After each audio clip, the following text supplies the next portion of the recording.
Hello and welcome to New Mexico Rising. My name is Dan. You know, each and every week we try to talk to people from across the country about things you could do in your neighborhood. And on this week's show, we got this. And is that the real trolley behind you? It's a replica from the Tom Hanks movie that was filmed in Pittsburgh. Yes. All of that and more right here on New Mexico Rising.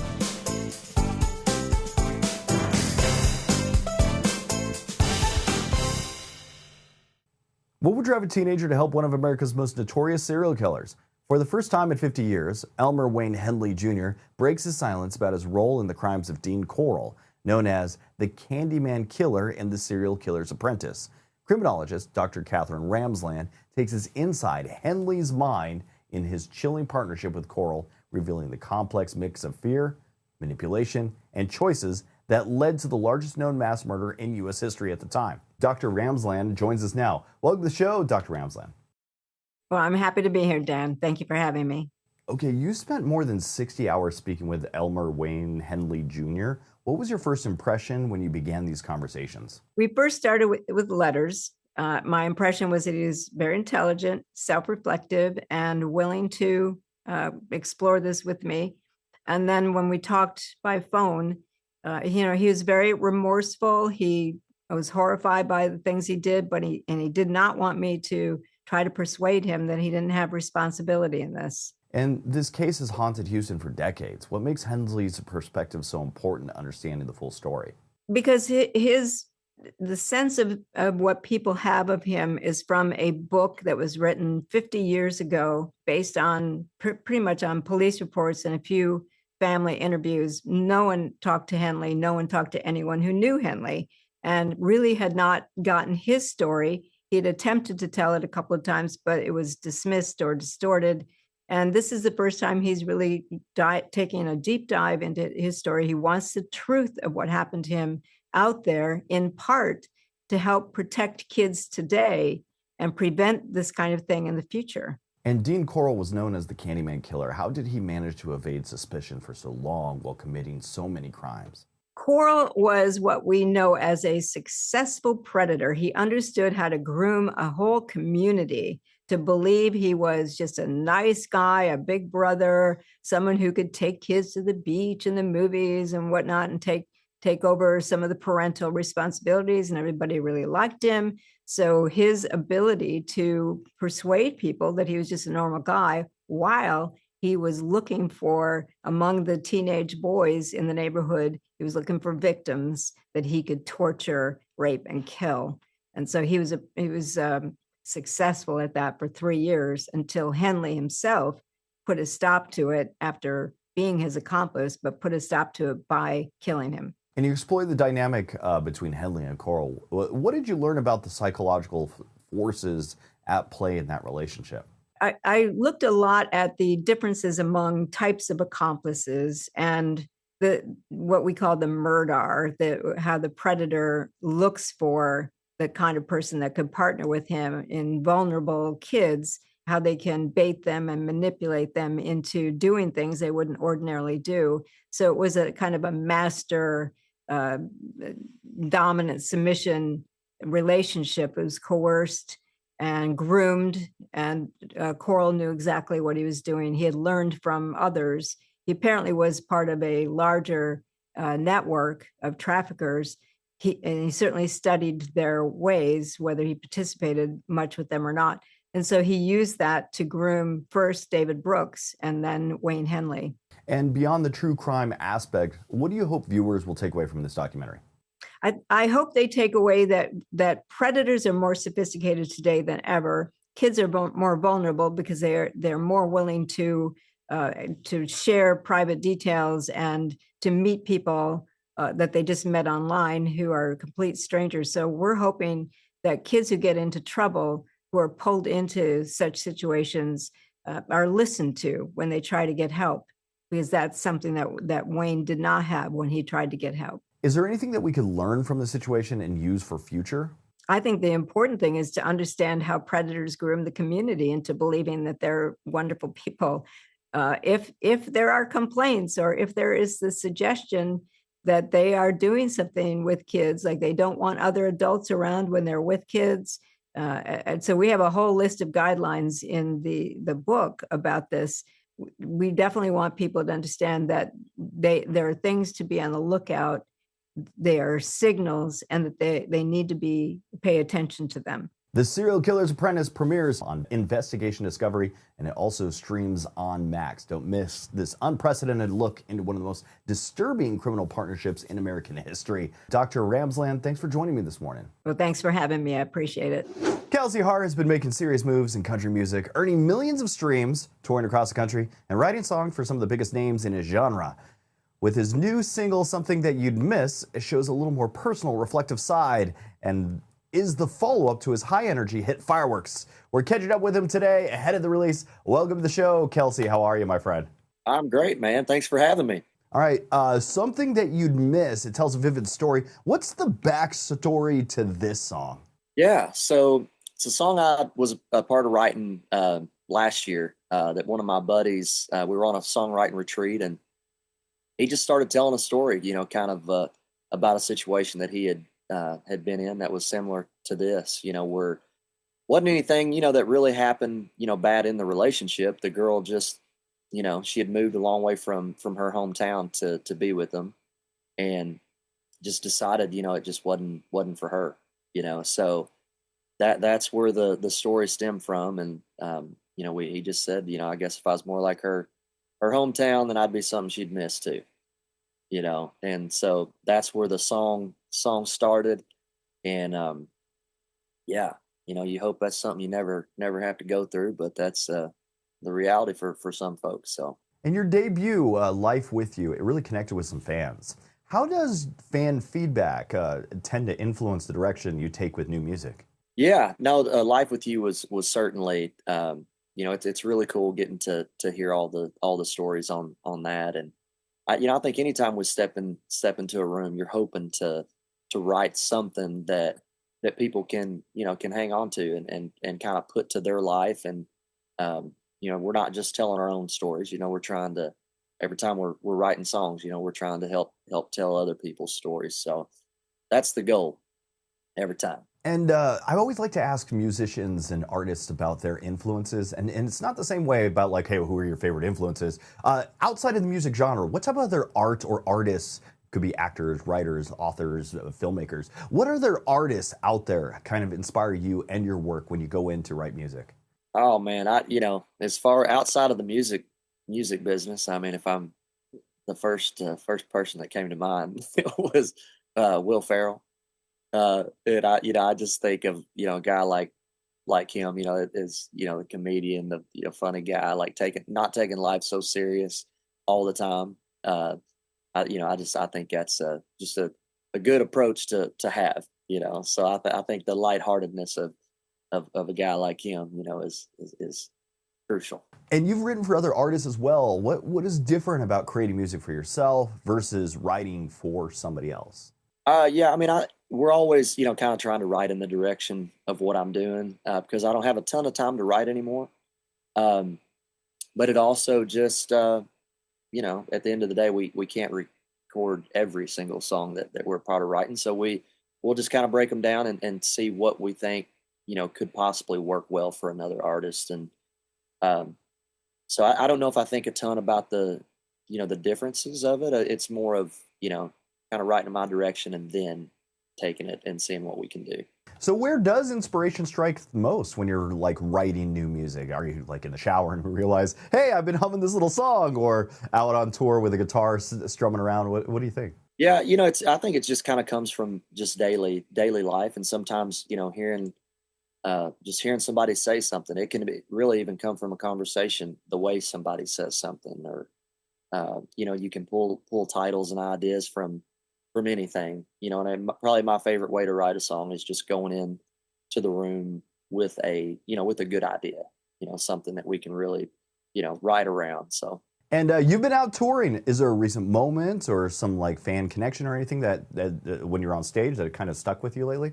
It's every night, it's kind of the same, with Life With You. After we'll play Life With You as our last song, or one of our last songs. And then we'll do the meet and greets at the end of the night.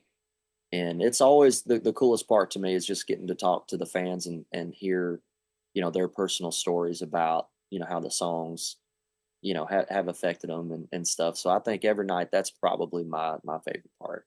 Kelsey Hart's new single, Something That You'd Miss, is out Friday, August 22nd. You can find it on all streaming platforms and get some of his tour info over at kelseyhart.com. Hey, Kelsey, thanks for joining me this morning. Hey, thanks for having me, buddy. Appreciate you. So what happens when two beloved worlds from Mr. Rogers' Neighborhood finally meet? It's a beautiful day indeed. In a brand new PBS Kids Special, Donkey, Hodie, and Friends welcome Daniel Tiger and his dad for their very first visit to someplace else, bringing together puppets, music, and lessons inspired by Fred Rogers himself. Joining us are Kristin DiQuollo, co-producer of Donkey, Hodie, and Chris Loggins, supervising producer of Daniel Tiger's Neighborhood, to share how this crossover came to life and why it's such a celebration of creativity, friendship, and problem solving. Welcome to the show, you two. We're doing great. Good morning. Thank you for having us. All right, so this is the first time Don Quixote and Daniel Tiger have shared the screen. How did the idea for this crossover come about?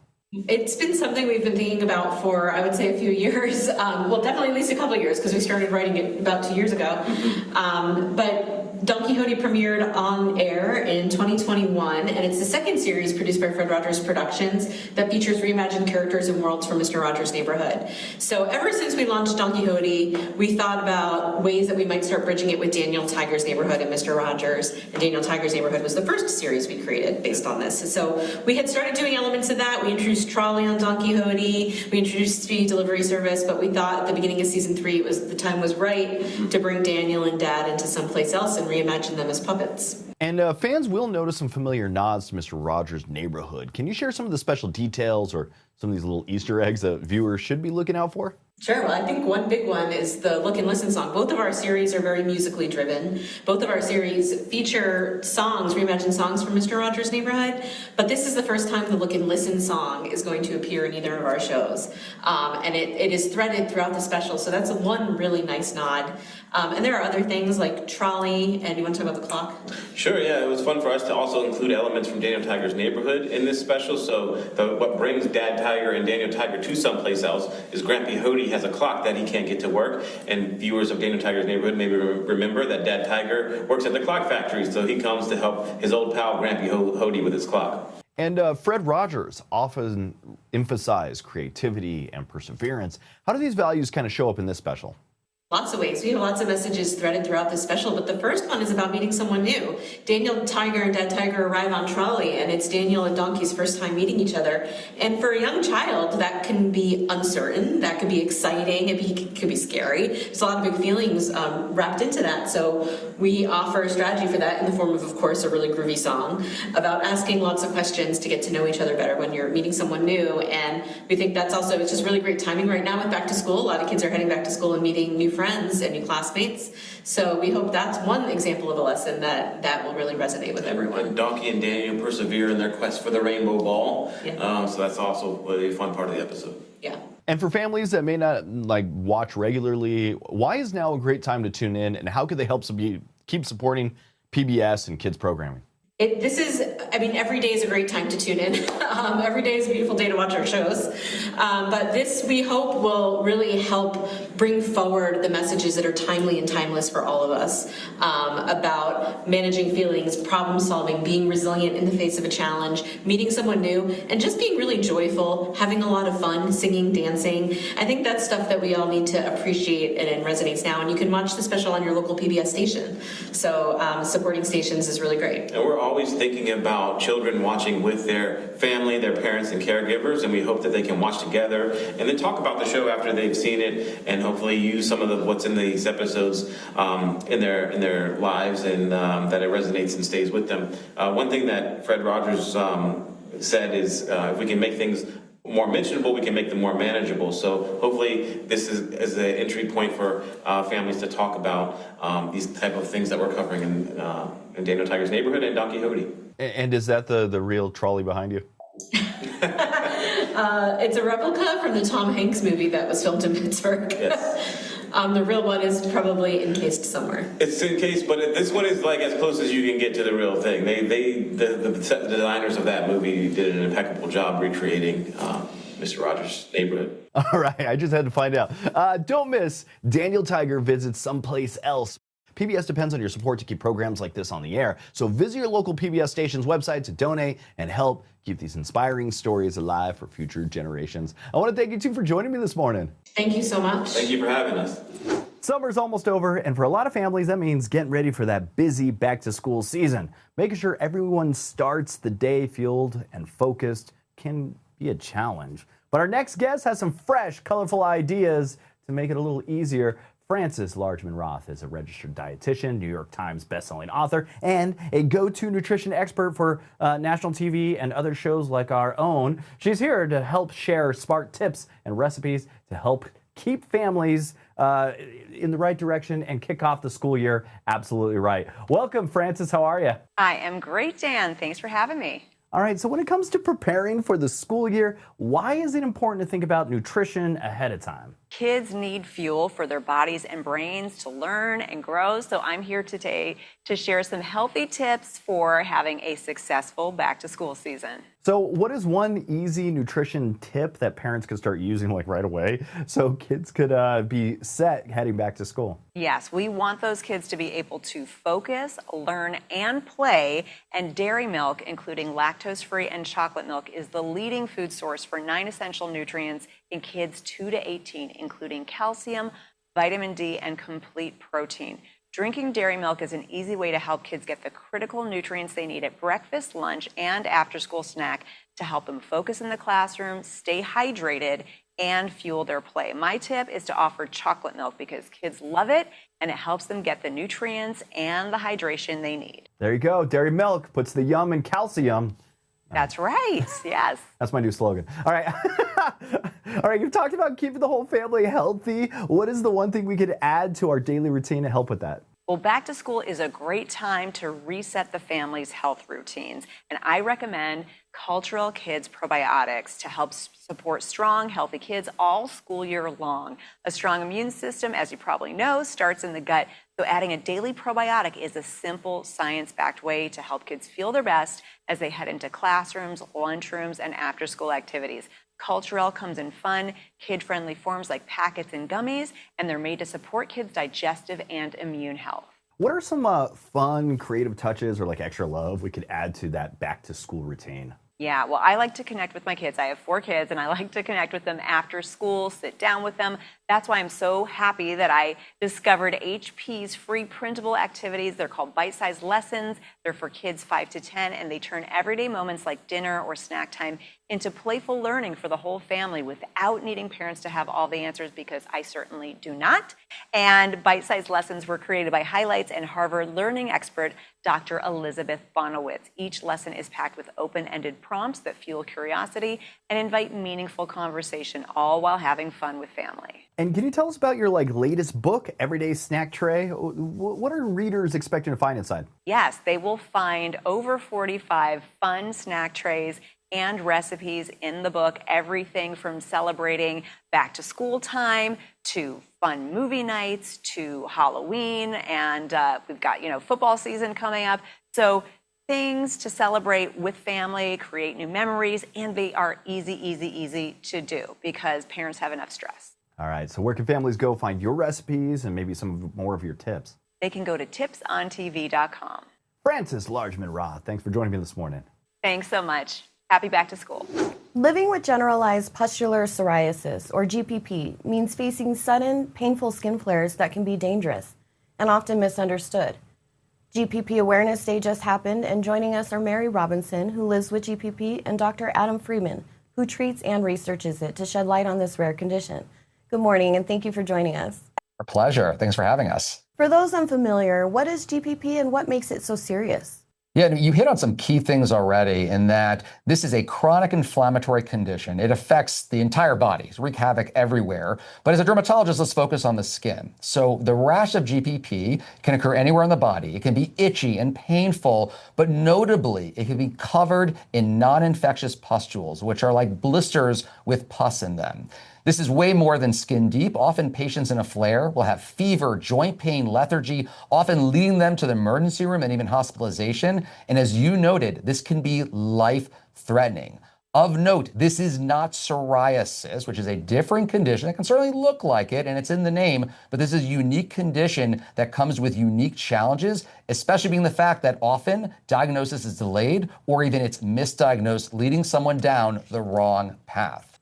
Mary, how has GPP shaped your life and the way you manage day-to-day activities? Thank you for asking that question. So it has changed my dynamic of life, from parenting, career-wise, social.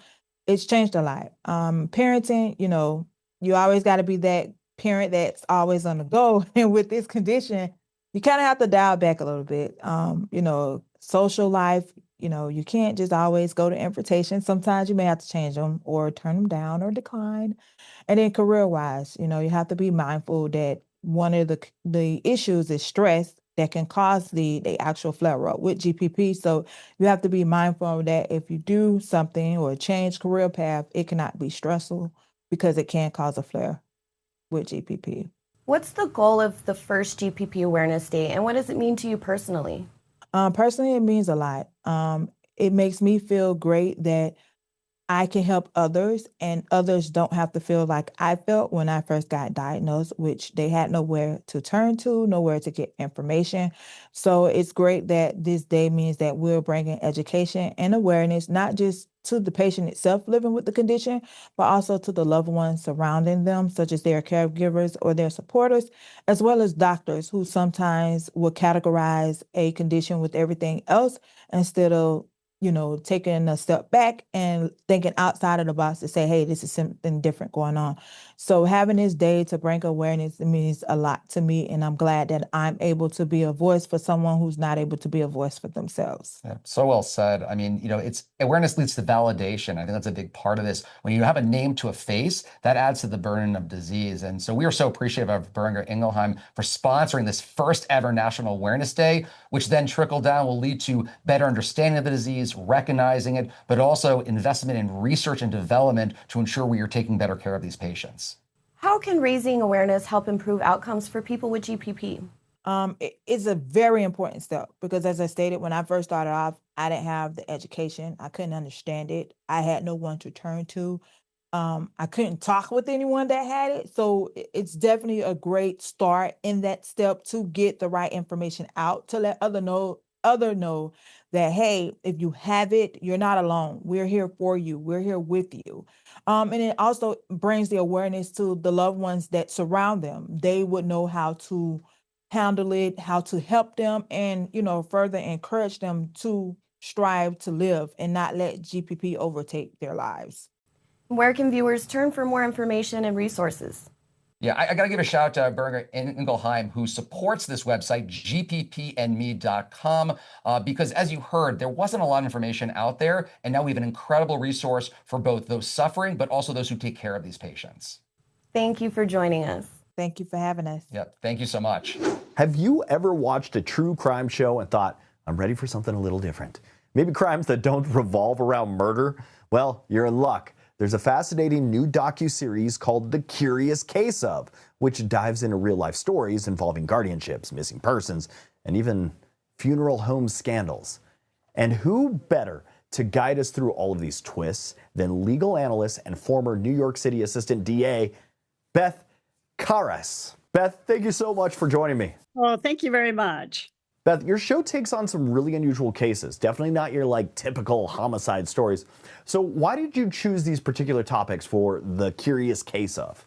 So first of all, we found that there is an appetite by the public for stories that don't have to involve murder. If you're a crime aficionado, it doesn't have to be murder and mayhem, right? So this was a nice departure from that. The Natalia Gray series, which was 3 seasons, was very successful, showed us that. So we found these really twisted, weird stories where you go on a journey. Like, what? I mean, it's like head snapping. Sometimes it's like, I can't believe they did this, or who do I believe? I don't know. I don't know what the truth is. So we look for stories that were kind of twisted that would be compelling and capture the interest of the viewer. And so far, so good. One story that really got my attention centers on Bam Margera, someone who's been pretty open about his struggles. How did he end up on your radar? That is a bizarre story, and that is something that producers followed for a few years. This is not something that was put together only in the past year, because we have video we created, or captured over the years as he was going through his treatment with a guardian, under the care of a guardian. Lima is her name. The family brought her in. It wasn't like she just interjected herself in Bam's life. And it was temporary. It doesn't exist anymore, the guardianship. But then there's a woman on the East Coast, this was West Coast, a woman on the East Coast who had led one of the Free Britney Spears movements, who then, once Britney was out of her conservatorship, took on the Free Bam. And so we tell, even though it's Bam's story, it's these two women butting heads. Like, what should he be in a guardianship? Is this doing more harm than good? And who is this person who's leading the Free Bam movement? Is she for real? So in the end, Bam pulls out of it. I mean, Bam reacted positively to the episode. He's married again. He's sober. He seems to be doing well. So it has a good ending. Another case that stood out to me was the funeral home of horrors. That sounds unsettling. Can you give us like an overview? And that's a recent story, right? I mean, the arrests were in the fall of 2023. They've now taken pleas. This is a husband and wife, funeral directors, who would take money from people saying, yes, we will have your loved one, your child, your husband, your parent cremated. And then they were just letting the bodies pile up in one of their two locations that they weren't using. And the bodies were decomposing. And they would give them ashes from someone else or cement dust they'd give the family. Lastly, there's a case you call the Doomsday Cat Cult. That's a crazy title. What's going on there? This is a story of a woman leading a conventional life, married with a couple of children, and she wasn't particularly religious, but then she started going to this church, following this woman, and then she sort of went down she spiraled into she went off the tracks. She developed her own church, her own following. Now they're in the Tennessee area, and she's got her followers. It's a fairly small group. But she's got her followers believing that cats are the vessel to the afterlife. And you got to take in to be healthy and assured that you'll get to heaven or whatever. And so these people at their own expense are taking in 30 cats from shelters and strays, whatever, and feeding them and cleaning them and caring for them, sometimes before their own children or themselves. I mean, it's overwhelming. A few people got out of this group and talked to us about it, which is how we have this the story of what was going on inside. Beth, I really like this series. It covers eye-opening situations without that usual murder focus. And I appreciate your time and insights. If you want to check it out, it's The Curious Case of On ID. Thanks for joining me this morning, Beth. My pleasure, and thank you. And that's it for New Mexico Rising. I want to thank you for tuning in and checking out the show. If you actually want to be on the show, just email me. That's newmexicorising@gmail.com. Go to our website, newmexicorising.com. Follow us on Facebook, Instagram, or follow us on our YouTube channel. That's @NM Rising. Make sure you like, comment, share, subscribe, all that other good stuff. And until next week, that was New Mexico Rising.